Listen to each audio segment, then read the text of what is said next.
And Rick sent me information about himself, and he sent me a lot of stuff. Rick is an endowed professor of ethics at Viterbo University, which is in La Crosse. He's also the director of the D.B. Reinhardt Institute for Ethics in Leadership. He's written several books. He's the co-host of the Ethical Life podcast, and he also writes a column that appears in 73 newspapers nationwide. His latest book, Finding Your Third Place, is available from Fulcrum Publishing. It's actually available for sale. Once you hear him, I'm sure you're going to want to buy a copy back there. He'll be back there later. And we're actually going to be giving away a few of his books as one of those door prizes for those tickets that you gathered.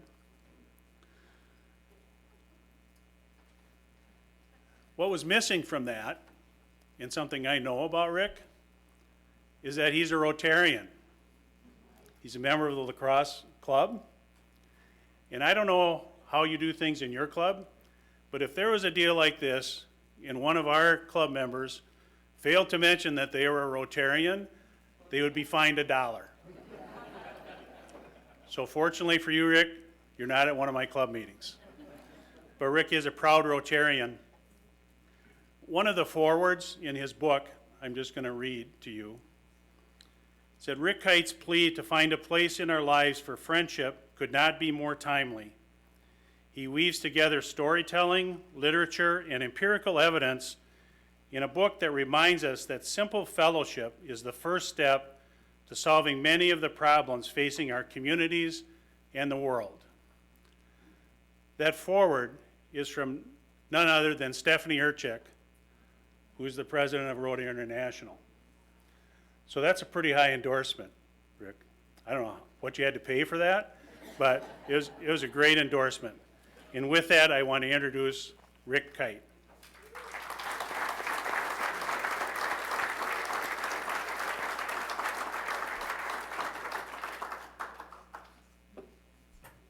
Well, I'll tell you how that endorsement came about.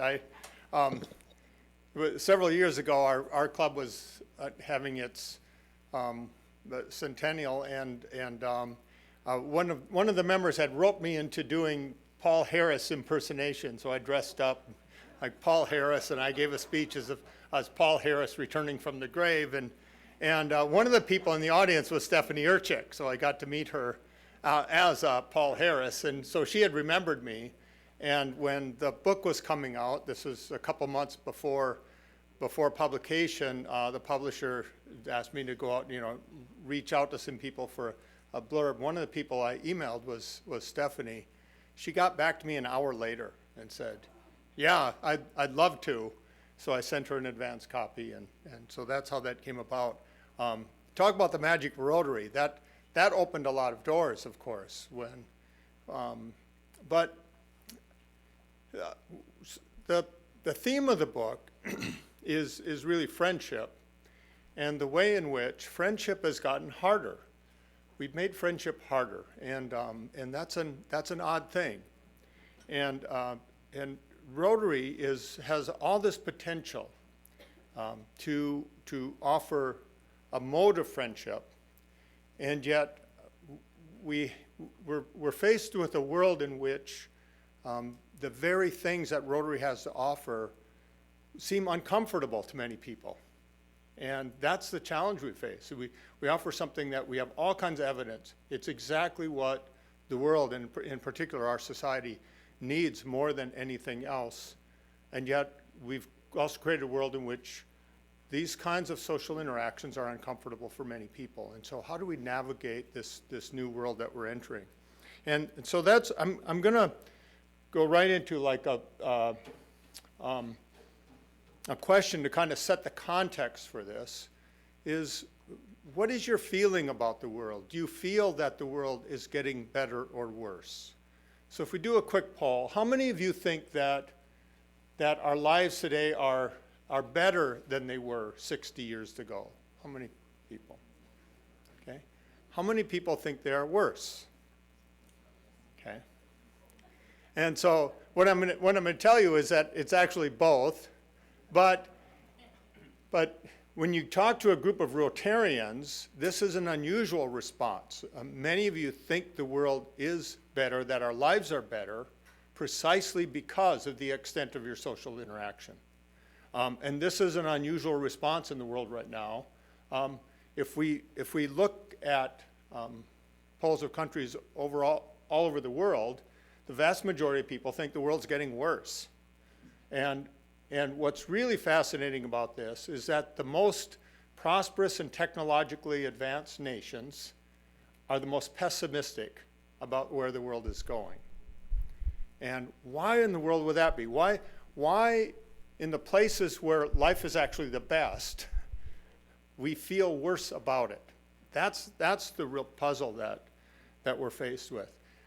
When we try to answer this question objectively, just like what's been going on over the last 60 years, we find out that there's no question that by like all kinds of measures, lives are better today than they've ever been in world history.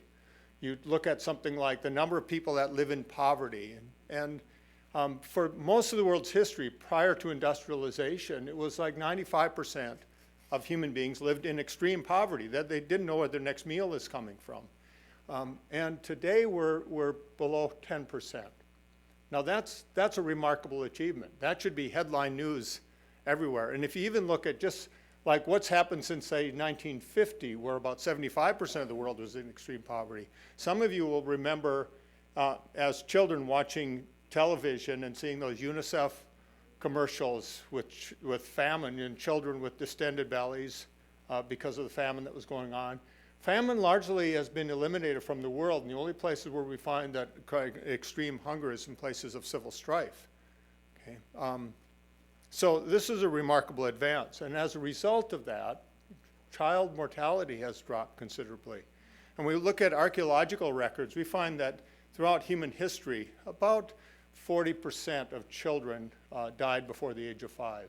And all over the world, prior to industrialization, and that's no longer the case. So this is remarkable, and one of the results of that is like improved child health is that life expectancy has been increasing. And we've only in the past 100 years, we've had 1 year in this nation where we've had a dip in life expectancy, and that was 2021. And you might have remembered headlines saying that life expectancy drops for the first time in 100 years. It should have been put in the context that it's been increasing for 100 years, right? That's the context. And right after the pandemic, of course, it continues to climb.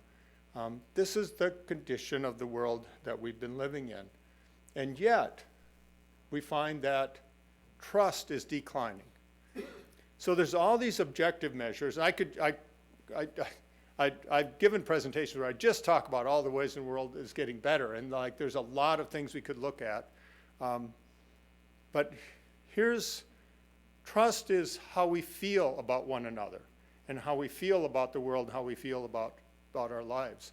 And what we find is that it's not just that trust in institutions is declining. You've probably seen there's been a lot of studies that have been reported by Gallup and by the Pew Center, for example, but this is just trust in people in general, and it's been declining pretty steadily, and especially since about 1990.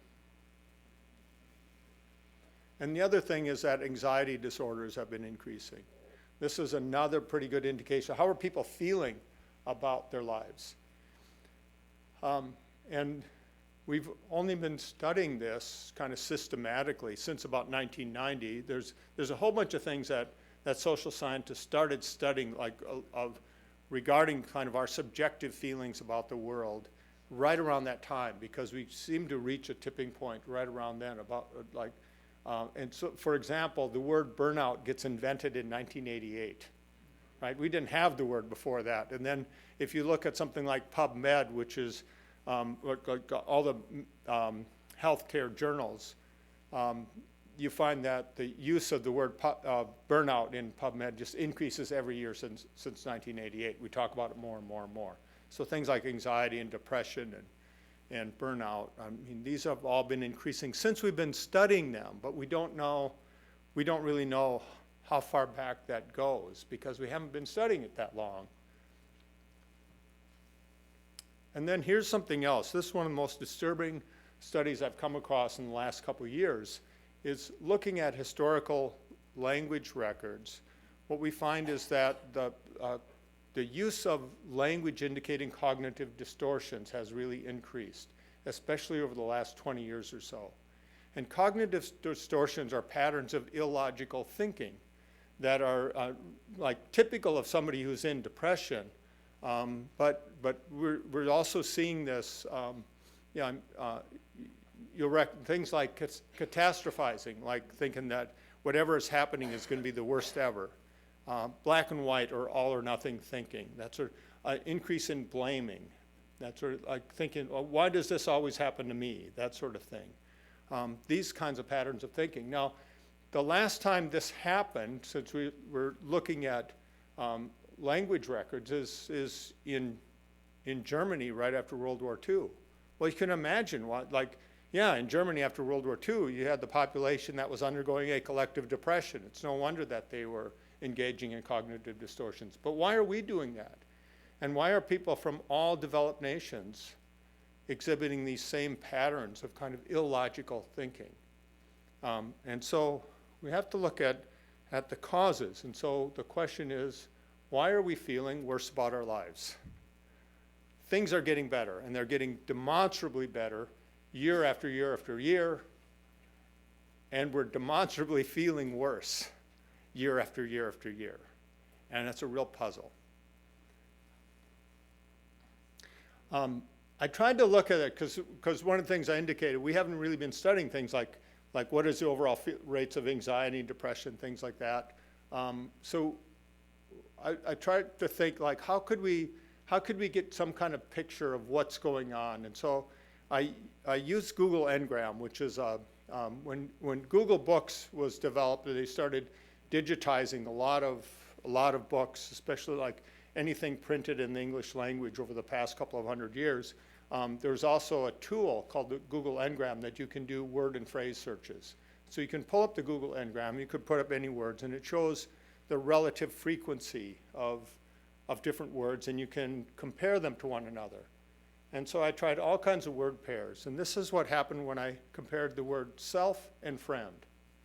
And so if you look at the word friend, that's the word in red here, going back from 1820 to 2000, you find that the word friend was used in 1820 about 3 times as much as the word self. By 2000, the word self is used 3 times as much as the word friend. And this, I think this indicates kind of like how we think about ourselves in relation to others, right? And you find that they cross right around 1910. Well, this is also about the time that Rotary is formed. And also other service organizations like Kiwanis and Lions, they all form in the early part of the 20th century. And why do they get formed? Why does somebody like Paul Harris start Rotary? Because like many other young professionals, he's moved to the city, he's moved to Chicago, after coming from a more rural environment, small town environment, in which there was a lot of social interaction, and he moves into a city of strangers. And he wants friendship. And they talk about it as fellowship, and they do, like if you look at the early documents of all these service organizations, fellowship is the word. Fellowship is a word that was used a lot by the Scottish Enlightenment, the moral sense theorists who were thinking like the basis of ethics is this moral sense that is developed out of the empathy that we feel for one another, this common feeling, the feeling among fellows, right, that develops. And so it's very natural for these people that have been educated in that tradition to start thinking, well, yeah, the way in which, like what we need is more friendship, but then that is also the way in which we improve the world, is through the development of this fellow feeling, the development of empathy that allows us to be more human. And so there's both a felt need from their situation, moving from this kind of rural area into the city and not knowing anybody and think how they created. But there's also, they've got a kind of an intellectual background, intellectual context for thinking that this is also something, a way in which we can improve the world. Now, if we think about like why would this happen? Why? So you've got this kind of demographic shift, and this is one of the reasons for the starting of organizations like Rotary, Kiwanis, Lions.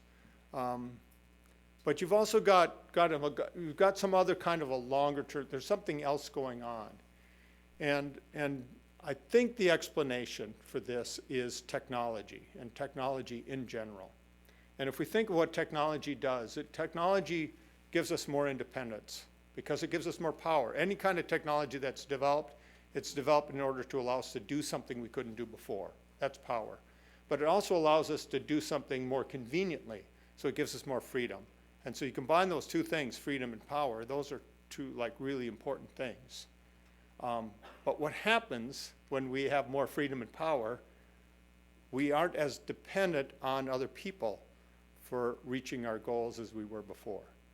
So the more technologically advanced we become, the less interdependent we are. Does that make sense? Okay.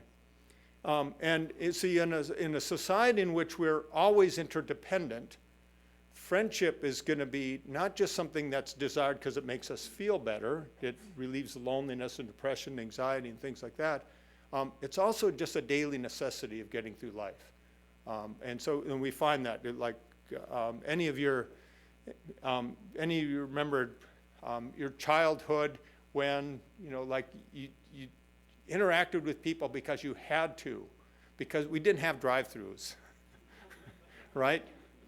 Well, drive-throughs are really convenient, and I like them when I'm traveling, but it allows you to take care of a daily need without interacting with somebody, right? And we've invented more and more of these. And then if you look at, well, what has happened with technology, we've had this incredible acceleration in the growth of technology. And we've been having technological development for several centuries. The thing is that they were more spaced apart. And the other thing you notice about like newer technologies, the pace at which they profoundly affect our daily lives has really increased. So for example, the printing press, when that's developed in the 1400s, it takes centuries before it really affects most people's daily lives.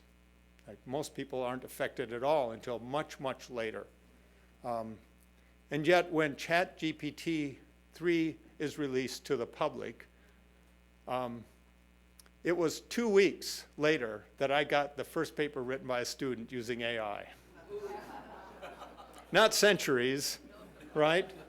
Weeks, right? That's a really speed up in pace. And then this is like, so technology not only changes our lives, it changes our lives really quickly and pretty thoroughly. So I'm teaching at a university and like, well, what's wrong with submitting a paper by, it's not plagiarism. We have policies about plagiarism. We don't have policies about creating an original work with AI, right? And so like the extent of disruption, not just personal, but kind of systematic disruption of all the ways in which we work together, like all these things that it creates a world in which it's kind of unsettled. We don't know kind of where we're standing. All the ground's always shifting. And that's kind of what's going on right now. And so yes, things are getting better, but we don't quite know where we stand and what's going on. It's very hard to predict what will happen, and it's very hard to plan. It used to be pretty common for businesses to make 10-year plans. That's not very common anymore because we don't know what's going to go on in 10 years. And the other thing is our brains. Like our brains are not suited for this kind of fast pace of development. Technology has been increasing really rapidly. Our brains are pretty much the same brains as the people who are living around in the savannas here centuries ago, right? And that's why many of you like are still afraid of snakes and spiders, right? Even though you probably don't know anybody who's been killed by one recently. And yet, you're not afraid at all of those plates of like donuts and things, even though lots of people get killed by those things. And so we've developed this world in which like we have brains that are suited for living on a savanna where the threats are kind of natural threats. And what we're drawn to, we're drawn towards like things like safety and security, and yet we've created this world in which like the things that we're drawn to are not, could be threats to us, right? There's all kinds of like food that isn't really good for us, so we have to have nutrition experts to tell us like what we eat, and right? When our brains are just suited for telling us to get as many calories as we can when we can because we need to survive the next day, okay? But then think about how that affects things like social interaction. Like we have brains that are really suited for rewarding us for doing things that elicit smiles and friendliness and cooperation, things like that from other people. And so we know, like from neuroscientists will tell us about the release of endorphins and things when we do things that are good. But then we also have technology that can hack our brains and kind of lead us to get those feelings over and over and over really quickly, and much easier than like coming into a room of people and interacting with them. Like you can get a much better release of all kinds of the hormones that make you feel better by spending time on Twitter, right? So this is like, we have brains that are not really suited very well for the world in which we're living. And this has been especially harmful for young people. So I'm going to show you a few slides. Some of these come from Jonathan Haidt. If you're familiar with his work, The Anxious Generation, you can also go to his website, The Anxious Generation, and you can see some of these slides. I have some others that come from other places.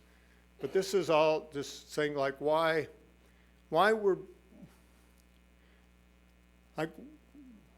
is it so hard for organizations like Rotary to appeal to young people right now, when also young people are the people who need the social interaction the most?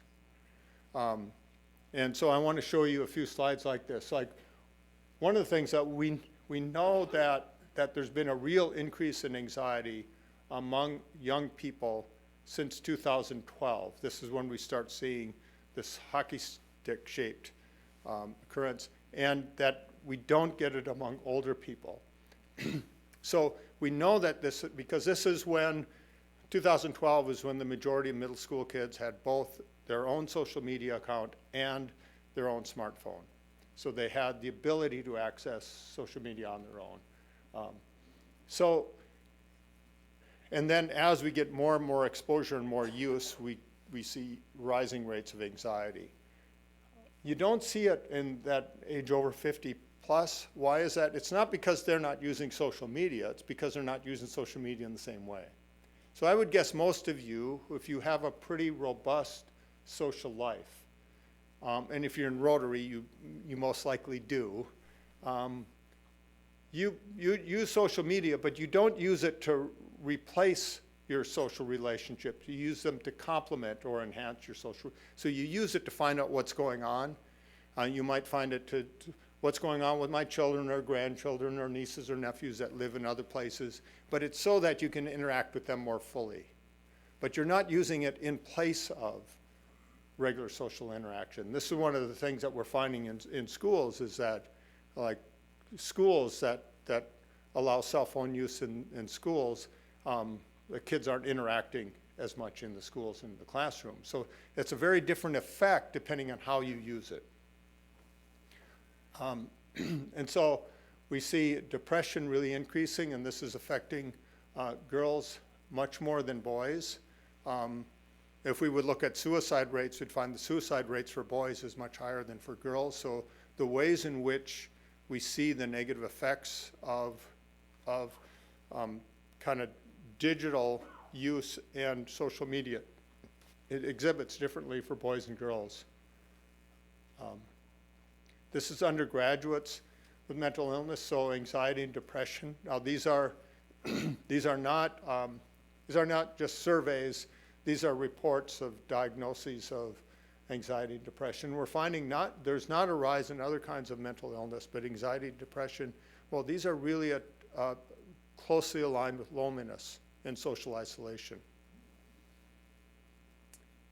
And then if we look at what are the hours of use of screen time that we find associated with these negative effects, we find that, well, it's really when you get over 2 hours a day.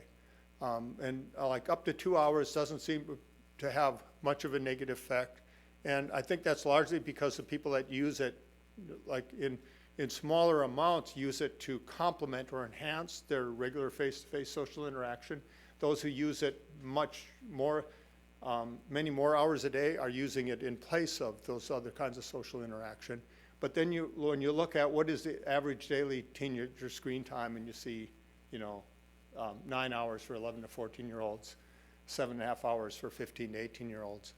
There was a great story just last week in the Washington Post looking at some schools that had banned cell phones, and doing some interviews with some of the students and what have they experienced this year since the cell phones had been banned in the schools, and like some of the kids that they were talking to, they're looking at what is their screen time usage. It's 13, 14 hours a day prior to the ban. And that's not an uncommon thing.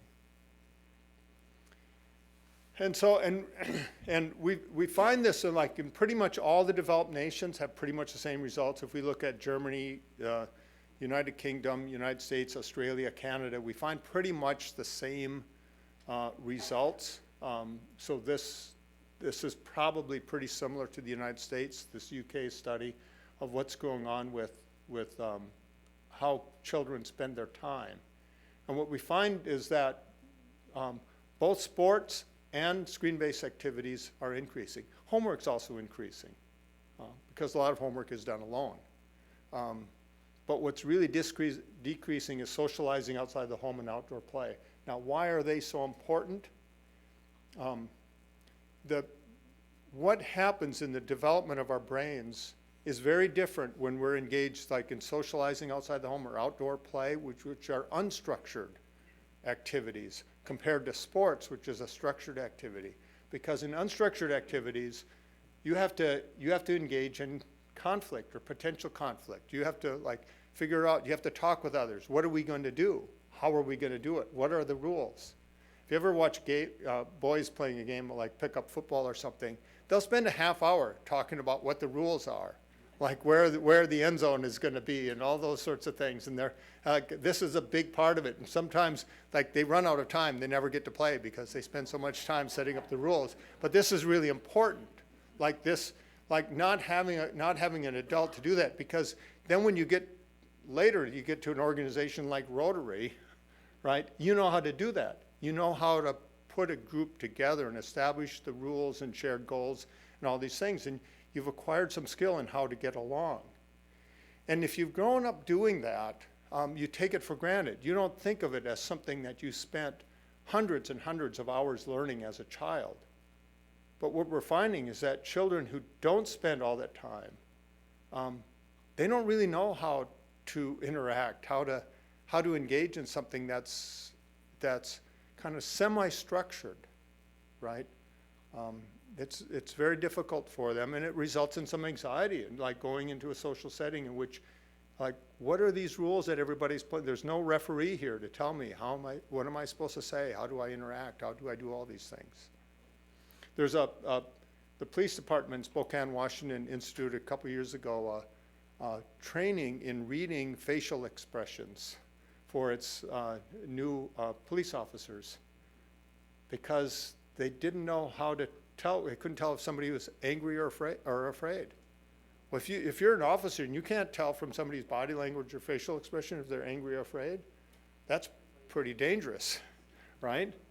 Well, why didn't they know that? Because, well, you don't pick that up if you're spending, 10 hours a day on a screen, the same way as you do if you're spending that 10 hours a day all through childhood interacting with actual people. So like the development of empathy, the ability to actually feel yourself what another person is going through from kind of the visual and other kind of central cues that we get from our interaction. This is a learned skill. So time spent with friends per day by age, this has been really declining. You see how it really declined 2020 for all age groups, even for older people, and it hasn't fully recovered from that. Like all of us have stopped interacting as much in person. But it's really declined rapidly for children. And here's a really big puzzle. This 14 to 18 age group, they're spending 5 days a week in school. Aren't they spending just as much time with friends as before? And yet this is what they're reporting is that they're not. Well, the researchers who collected this data said that the only thing they conclude from this is that they're not considering as many of the kids that they're with in school to be friends. Right? And we do know this, like the circle of acquaintanceship and the circle of friendship is declining with each generation. So the question is, what can we do about it? And I think there's a lot of things we can do about it, but this is what leads to my work on third places. And I go back to this idea of third place comes from Ray Oldenburg. Like first place is home, second place is work, third place is where we go to socialize. And in 1989, Ray Oldenburg came out with this book called The Great Good Place, in which he kind of defined that notion and then talked about what are third places. Places like bars and coffee shops and cafes, little corner stores, corner grocery stores in cities. Or it could be gyms, could be churches. Any place where people tend to gather on a regular basis. These are third places. And what he noted in 1989 is they've been declining for a long time. And he was talking about the ways in which they declined partly because of our zoning laws. Like we had made passed these laws where residential areas were only residential and commercial areas were only commercial. Well, what does that mean? Like to go and socialize, then you have to drive somewhere, right? Instead of walk somewhere. Well, then if you have to drive to go and socialize, you don't do it as often as if you have like a neighborhood coffee shop or a neighborhood tavern or a little corner grocery store, something like that, right? So part of it was the changing city landscape, part of it was the introduction of automobiles, part of it was the introduction of television, which allowed us to get entertainment at home instead of going out for entertainment. And so there's a lot of things like that changed, but this is in 1989. And so I wanted to look at this again and look at it using a lot of our more recent studies, like what has gone on. And I found like really two things. One is that the decline in the availability of third places has continued since Oldenburg wrote about it. But the other thing that our attitudes about friendship and social interaction has really changed because we're increasingly building a world in which that we become more individualistic, and it becomes easier for us to be individualistic. And so the kinds of opportunities we have for children to develop a comfort with social interaction is declining, so they're not participating as much in the kind of organizations that are feeders for organizations like Rotary, like 4-H and FFA and scouting, all of those things, that membership's really declining. But also like activities within neighborhoods, those sorts of things are. But the other thing is our general attitude like towards things like friendship, and friendship as being really important. And the other thing that was really significant is the study that Robert Putnam did beginning in 2000 with the publication of Bowling Alone, which is looking at social capital. So it's not only that we ourselves are affected by the social interaction, like we feel more loneliness and so forth. What happens if we're not interacting as much? Like all the desired social outcomes that we want, we make them harder when we're not interacting as much. And so in Bowling Alone, what he documented is what happens when we have communities in which there's still a very high amount of social engagement. So you still have bowling leagues, for example. Bowling Alone was a great title. I remember when I first read this, I talked to a friend, Dick, who was owner of Playmore Lanes in La Crosse, and I talked, because he had really active youth bowling league, and I said, "You're really bucking the trend here." And he said, "Yeah," he said, "I am, but when I travel around," he said, "I find that we're really unusual." He had helped his daughter move down to Dallas to go to college, and he drove down there, and he drove past this brand new 40-lane bowling alley. And so he went in, he thought, this is really cool. He went in to talk to the manager of the bowling alley, and he said, "How many leagues do you have here?" The guy said, "Oh, we don't have any leagues." No leagues. People come for birthday parties, or they bowl alone, all these things, right? It's like, now, what did Putnam find? He found, well, communities that have things like where neighbors talk to one another, where people vote a lot, where they participate in their local government, where they volunteer, they belong to service organizations, they go to church. Those are places with high social capital. Places with low social capital have very less civic engagement and less ability to know one another. They have really much lower rates of trust. And that results in all kinds of outcomes. And so when he looked at if we give a score to the states, this is in 2000 when he comes out with this, and we graph social capital against different kinds of outcomes, like what happens. And what we find is that states that are really high in social capital, here's Minnesota, here's Wisconsin, really high here, social capital, kids are doing much better. Kids Count Index is just a measure of children's well-being. And states that are really low in social capital, the kids are not doing nearly as well. I'll just show you a few of these slides that come right out of this book, but another is educational performance. The states that are really high in social capital, kids are doing pretty well. They do well in schools. And what's so significant is this is a really strong correlation, by the way, when pretty much all the states line up along that line. And then, by the way, that should be IA. That's a typo in there. That's Iowa. But why would high social capital lead to good educational performance? Well, there's been a number of studies since then that have looked at school districts and just looked at trust in the school district, and where you have high rates of trust among teachers, parents, students, and administrators, you have improved educational outcomes year after year after year. And when you have low rates of trust among those groups, you have declining educational. So trust is really important. Social capital is it's how much we interact results in greater trust. So it's not just good for me to interact and have a good social network.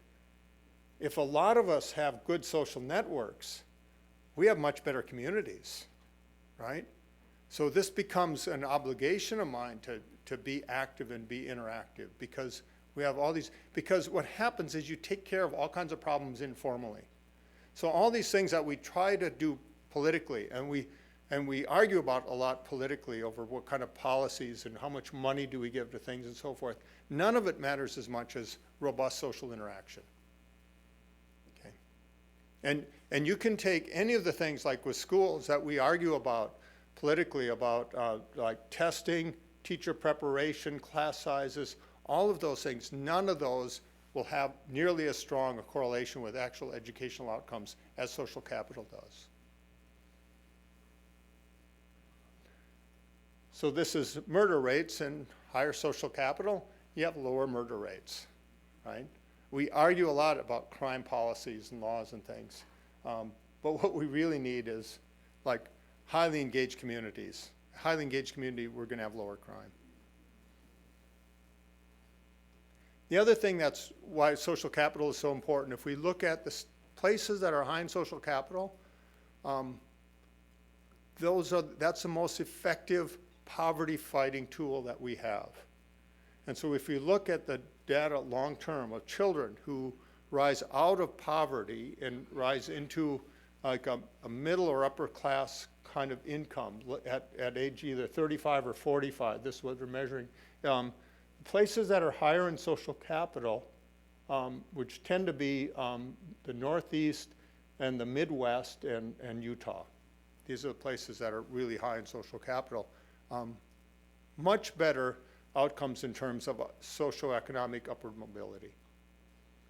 And so if we really care about this, if we, you don't want to, we spend all kinds of resources addressing poverty and the effects of poverty on the back end. We really need to focus on the front end of like, how do we get kids more engaged within their communities, with one another within their communities, because this is their pathway out of poverty. And I can tell you, I lived for 6 years in Memphis, Tennessee, is right here, Shelby County, Tennessee, one of the worst places in the nation for social capital, and a 4% rate of children that move out of poverty. There's just no pathways, right? So we can look at things like this. We've got a lot of data now on things like economic connectedness, where we can say, okay, where we can measure this sort of thing, and then we can look at something called friending bias, and like what are the areas in society in which there's the lowest friending bias, where like if you're participating in this group, where is it easiest to make friends and where is it hardest to make friends? It turns out it's harder relatively in neighborhoods and colleges to make friends than in places like recreational groups or religious groups. Like churches have actually a negative friending bias. Like that turns out to be one of the best poverty fighting tools that we have, is to get children involved in churches. And we don't talk about religion this way in this country. We don't look like just at its like social effects. And this is one of the things that Robert Putnam has talked about a lot. Like churches are really fantastic at building social capital. Why is that? It's because people come together, they interact with strangers, but they also are able to develop a core group of friends, and they're committed to a shared cause, a higher purpose that draws them out. Well, what do organizations like Rotary do? Like the other kind of thing Putnam talks about a lot is churches and service organizations. They do the same thing. They allow a lot of interaction both with strangers, the development of a core group of friends, and a commitment to a higher cause that elevates us. Now, if you want to look at like your own neighborhood, your own community, and where do you fall in social capital, like this is a really great tool, this Social Capital Atlas, and this is put together by Raj Chetty and a team of researchers that's continually updated, and you can go to this interactive map here. So just look at Social Capital, excuse me, Social Capital Atlas, and pull it up, and you can get this interactive map, and you can say, okay, where are we? Well, here, Sherburne County here is doing really well, right? Because the economic connectedness, this is like, what is the chance that somebody who lives in poverty knows somebody of a higher income, right? Pretty high rate, much higher rate than most of the country. Well, that's why that social interaction is so important. That's that pathway out of poverty, right? So it's not just how many people of different income levels are in a neighborhood, it's how much they interact. So what is the likelihood that they know one another? And they know one another mainly through participation in groups. And then you can, like, I'm just showing you some of the stuff you can find if you look at this. Like, so you find high upward income mobility, so 78th percentile. So like this, like we know that people, like especially children, that grow up in poverty in this county have a much higher rate of moving out of poverty because of the social and economic connectedness. That's participation within groups. Okay. And so that is why I'm so fully committed to this idea of third places. And I think it's a wonderful language that we can use to talk about. Like, why is something like Rotary so important? It's so important because it provides us a place to expand our range of friendship. And what we know from studies of friendship is that the circle of acquaintances you have when you are 18 is fairly predictive of the number of close friends you're going to have when you're 60. The bigger your circle of acquaintances when you're young, in your teens and 20s, the more robust your kind of strong social relationship is going to be when you're mature. And what we know is that for young people right now, that circle of acquaintances is shrinking. That's really bad news for what life is going to be like for them later. The other thing we know is that circle of acquaintance and friendship, is not just good for us personally, it's really vitally important for the health of our communities. And so if we're concerned about our future, we want to make sure that young people get exposed to that. And then we have to say, okay, so how do we do that? How do we do that as a Rotary Club? We've got an answer. I think we've got the answer. And the answer is we can become a third place. And your Rotary Clubs are third places for many of you. You might have other places that you go and you frequent where you get to interact and you know people, but like this is one of them. And one of the key things is that we find with many young people, we have increasing rates of social anxiety. And so they're disinclined to join groups. And yet, when you have social anxiety, the tendency is to want to retreat from situations that are socially awkward or uncomfortable. And you have to join in order to commit yourself to going again and again and again, because that's how you get to know people more deeply. So joining is essential. And so easy pathways to joining is the key thing. Okay. So in my book, I talk about some ways that we can do this, how we can find a third place, things we can do, and how to create it. But mostly what I talk about is like we need to reconceive of what's really important in our lives. And I think the most important thing in our lives is friendship.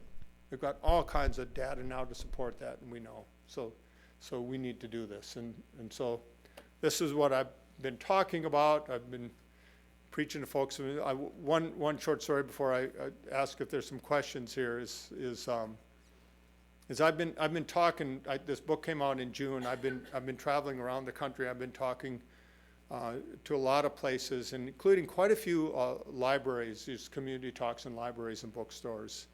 And I was in Black River Falls a couple months ago, and after talking about this, there was a man who came up to me, and he just put his hand on my shoulder, and he just whispered in my ear. He said, "Now I know why I've been crying every night." And this is one of the things about loneliness, is that loneliness indicates a genuine need. When we're lonely, it indicates it's just like hunger or thirst. We have a genuine need for friendship, for social interaction. And yet, it's not like hunger and thirst in that we know exactly how to take care of it. When you're thirsty, you just want to drink water, right? When you're hungry, you just want food. When you're lonely, you don't necessarily just want to go up and start talking to people. And so you need a pathways to do it. And so we've got an answer. We've got a lot of lonely people. We've got a lot of people who need what Rotary has to offer. And the main thing is we have to be more bold about going out and talking to our neighbors, talking to other people, and say, we need you. We need you. You might need us, but we also need you. And consider joining us. Thank you very much.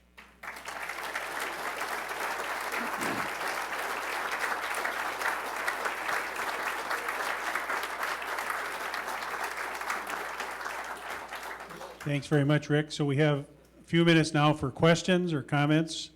I'll run this around. Thanks for your presentation. A quick question. What do you think the impact is on people working at home rather than going into offices? Not good. Not good. We have a lot of study, and it's not good for them individually, even though like a lot of people are becoming accustomed to it and like it.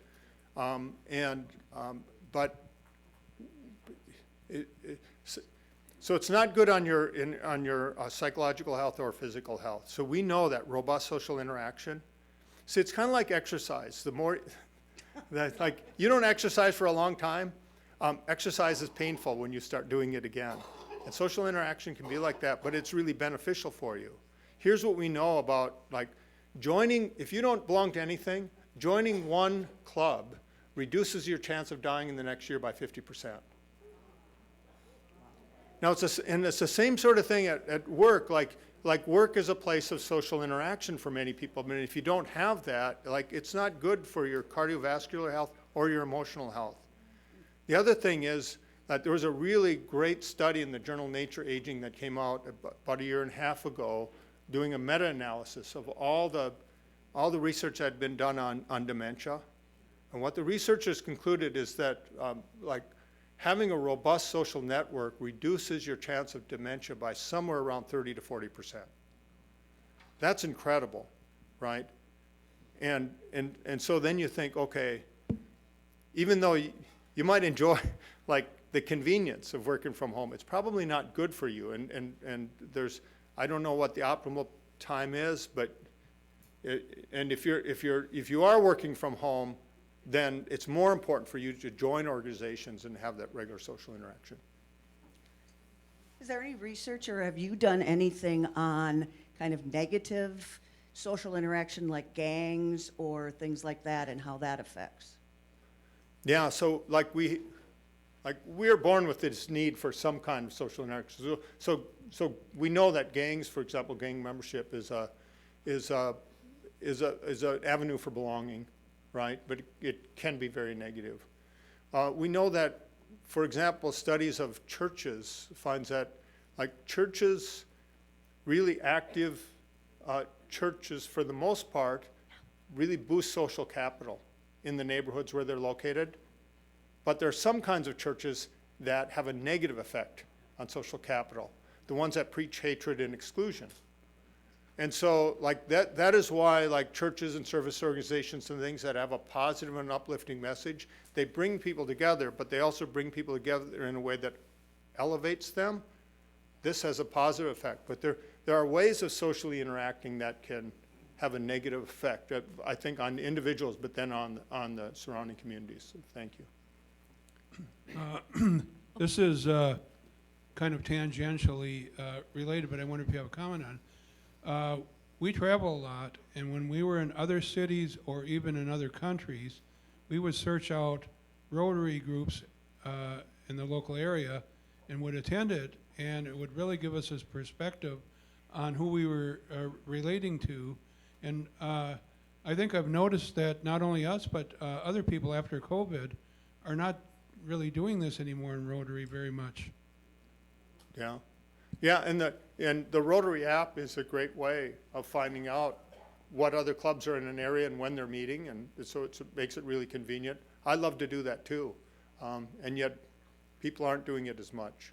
I host a lot of public events as part of my role at Viterbo, and our attendance has declined about 50% since the pandemic, and nothing we can do. We just can't get people to show up as much, and so our patterns of social interaction has declined. But I don't think the pandemic was the cause. I think the cause is that the pandemic sped up something that was already happening. And what was already happening is that we're becoming more and more independent. We have a microphone and a question over there. Hi, I would like to offer two personal experiences. I loved your talk. It's very thought-provoking. Okay, two personal experiences. One, towards the end of your talk, you mentioned loneliness Yeah. and the man crying at night. that reminded me of my experience. After my divorce, I moved to a new town, Northfield, 1991. And I remember how lonely I felt. And I remember thinking, I want a friend so much. But because I cannot find a friend, I will take antidepressants. Yeah. There are so many people in the United States, millions, right, that take antidepressants for 20, 30 years. I wonder how much of that is related to loneliness. My second experience that I would like to share is my experience of living in Poland. I grew up in Poland and Germany. And you mentioned that the main contributor to loneliness is technology. But I think implicit in that is another variable, affluence. Mm-hmm. I grew up in Poland when Poland was very, very poor. And I remember when sugar came to town, the entire neighborhoods stood in line. Neighbor went to neighbor and said, this store has sugar. You know, bread was usually available, but other things were not. Somebody asked me the other day, how did you celebrate Christmas in Poland? And on Christmas Eve, we ate fish. In that area, the only available fish was carp. We stood in the winter for 4 days, sometimes, to get carp. What do you think happened? You know, everybody was talking to one another. It was a huge social gathering. Yeah. And what happened after Poland became affluent? All of that changed, and it's basically like the United States right now. And I think, how does this relate to the United States? When the United States was less affluent, neighbors help one another. Yeah. Correct? You needed originally a neighbor to raise the barn, then for little projects. Now we can hire somebody. That's all. Thank you Yeah. for listening.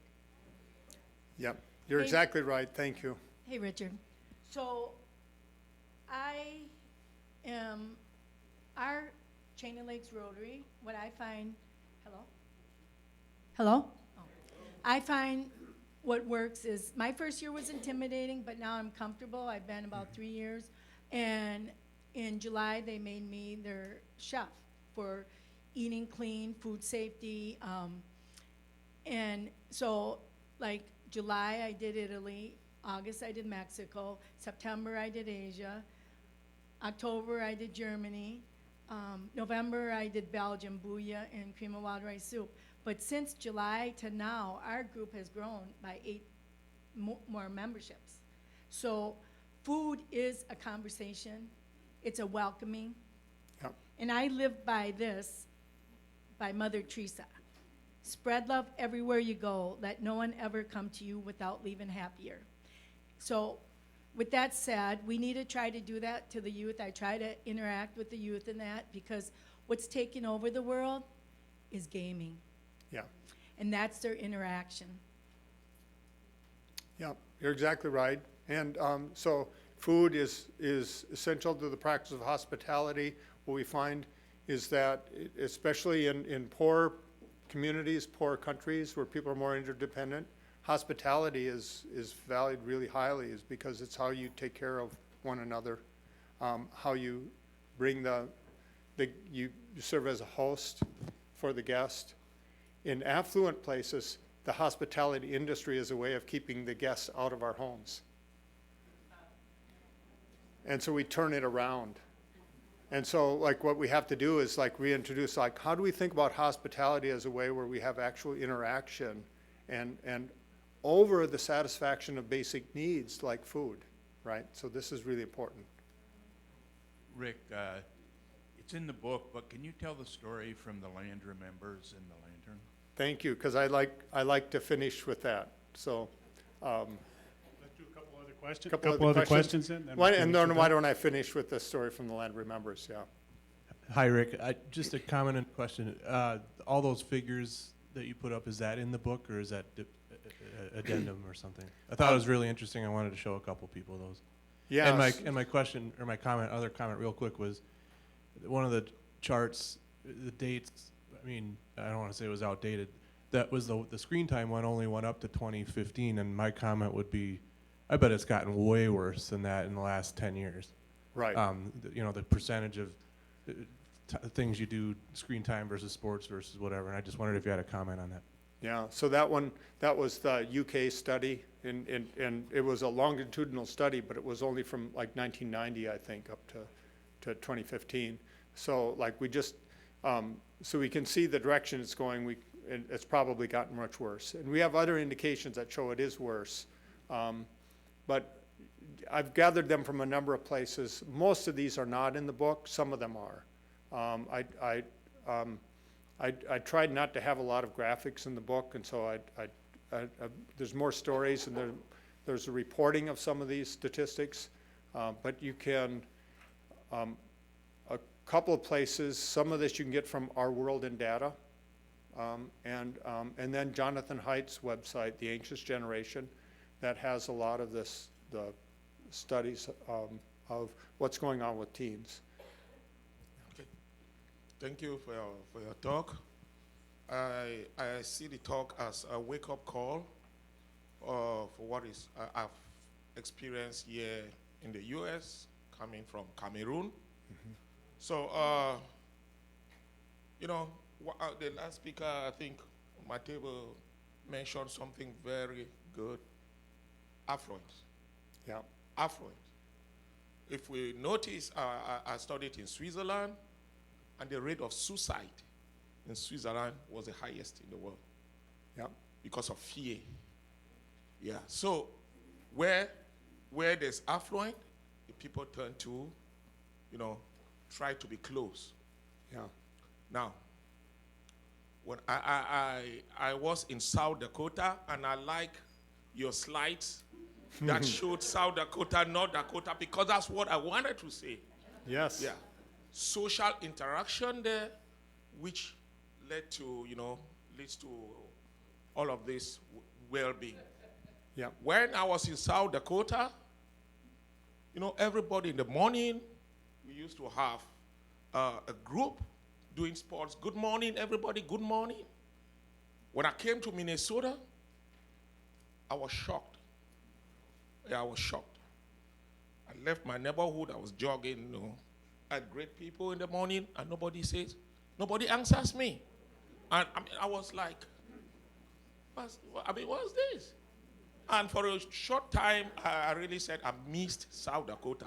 And so, yeah, and looking at your statistics there, it really, I was so happy that what I was thinking, you were showing it right there. Yeah. So, and I want to give the next thing, churches. The churches here, why the young people don't go to churches is because the churches here tend to be too solemn. I can say so. If you look at African churches, we are more involved. And there was one church here, the Stadium Village Church, when we came here at the U of M campus, Stadium Village, I think it has moved from there. You could see the international community, the student. There was a lot of happiness and social interaction in that church. Yep. Yeah. Yeah. Now in my neighborhood, my kids, I got 4 girls. All the little girls and friends in the neighborhood always come for sleepover in my house. Yes. And I'm taking them to our church. We started going to church in Brooklyn. I'm coming from Menkero. So the African church here, we come to church here in the cities every weekend. And those other little girls and boys in the community want to follow us to church. Because our church here is more engaged, and they find happiness. Yeah. And many of them were not going to church. So I really want to thank you for that talk, and I think it's a wake-up call for Rotary. We got a lot of things to do. Yeah, yeah.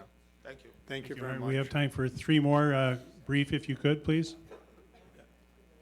Where have you seen some successful models of rebuilding kind of our social interaction, and maybe in particular for people under, say, 50 years old? Yeah, there's so many great initiatives going on in neighborhoods around the country. There's places that have there's some neighborhoods in Dallas, for example, which Texas isn't really known for really great social capital, but there's some neighborhoods in Dallas that have been really good about saying, okay, what do we do to create, like, define this neighborhood and then create activities? And what's happening is you start doing that. You change some of the zoning laws so you have you create density, but both with commercial and residential together, along, like, with really good design, along with a lot of clubs and organizations like a bike group that gets together like every week to ride bike around, things like this. And it just draws people. People just drawn to these places. And so I find, like, whenever you have communities that come together and they say, okay, well, like, let's try a bunch of things and see what works. Another thing that's worked really well with some kind of Rotary clubs is creating club extensions. And I don't know if you're familiar with that in your district, but the club extensions are like not a whole new club, but another meeting time, like lots of times after hours, where it doesn't involve, so it's end of the workday. There's maybe less commitment and more affordable, but it tends to draw young people into kind of a less formal kind of setting at a more convenient time. So the key thing, though, is like places that are really opening to changing, like, how we gather. Like, the most important thing is that we gather together, and like being really open to ways of doing that. I just want to say thank you for sharing about not being tribal and trying to be inclusive and not focusing on the negative and pointing fingers and trying to bring people in, even with discord. I want to say my background is I was a Sister City Rotary exchange student from St. Paul. If you want members, you need to look at your historical outbound exchange students and inbound, because some of them are back here, for your membership. Because in our club, that's what's driving our club. Most of the members had not been involved with youth exchange. I was kind of brought in as an adjunct to help the current president. Our community, we have so many wonderful host families and extended families. I still stay in touch with our outbound because that's one of the areas that's not quite as good as that support when they return. But we've brought in more people into our club with that program than actual members.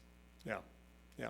We haven't been able to translate those families to come in to join the club, which is maybe a disconnect. But that's what's driving our club, that and Strive. And again, that's going back and bringing that community together, the interaction. We go with the exchange program. We're in people's homes.